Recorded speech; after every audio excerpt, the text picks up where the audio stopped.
It gives us a great pleasure taking football supporters, and specifically our fellow Rangers supporters, to places like we are today on here in Fleshers Haugh, in the birthplace of the Rangers, back in 1872. Amazing, yeah, and it's an amazing history of the club as well. The more I've looked into it, the more intricate the stories get, and which is why I'm so excited to chat to you two today about Rangers and a bit of the earlier history. So if you could just explain then, firstly, where we are just now on the first stop. What's the significance here to Rangers? This here is Fleshers Haugh, and this was the birthplace of the world's most successful football club, Rangers.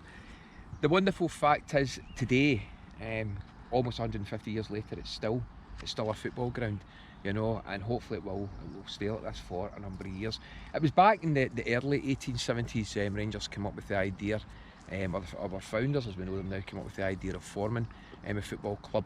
And even though the family were based, the McNeils were based in the West End up in Birthplace Street, Peter himself, Peter McNeil, one of our founders, would come across here on a Saturday morning and take it upon himself to stand guard here until he'd be joined in the afternoon by his friends, and that's where the Rangers story started here. We've come across various reports over the years, you know, and one of the things that really jumped out was what one of their teammates, a guy by the name of William Dunlop, wrote a wonderful article for the SFA Annual back in 1881, and he described how the boys would be training 6 nights a week to hone their skills. It wasn't enough that these guys were competing. These guys that formed the club in the early years wanted to be the best at what they were doing, and that has stood our club in good stead over the last 150 years. They were training constantly. They were only teenagers. They weren't taking no for an answer.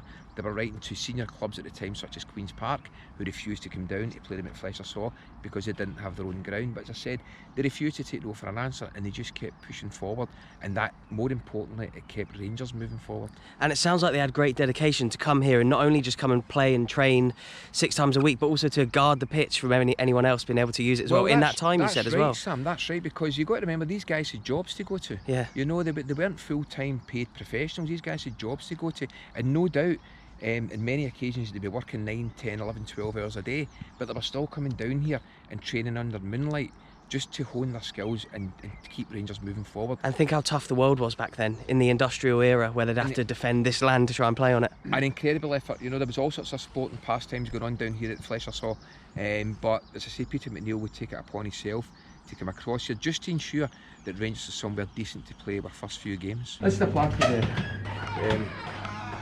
highlighting the spot here in Fleshers Haugh, exactly where the club was formed. And we're just over the road from where we just were, where the club was formed. In the Glasgow Football Centre. Amazing. And this says, in the spring of 1872, 4 young boys, these are the founding fathers, left their rowing boat on the nearby River Clyde, and upon these fields formed a football team.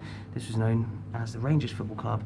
It was their determination to succeed that led to the Rangers becoming one of the world's most famous football clubs. Small plate at the bottom, I said it was unveiled by Heather Lang, granddaughter of Peter McNeil, on Sunday the 6th of September 2009. So that was the actual granddaughter of one of our founders. Oh wow, yeah. Who came along and pulled the cord, and we were really honoured to be joined by the late great Sandy Jardine for that particular event. And it's been here, and hopefully it's been here since 2009. Hopefully it'll be here for many years to come.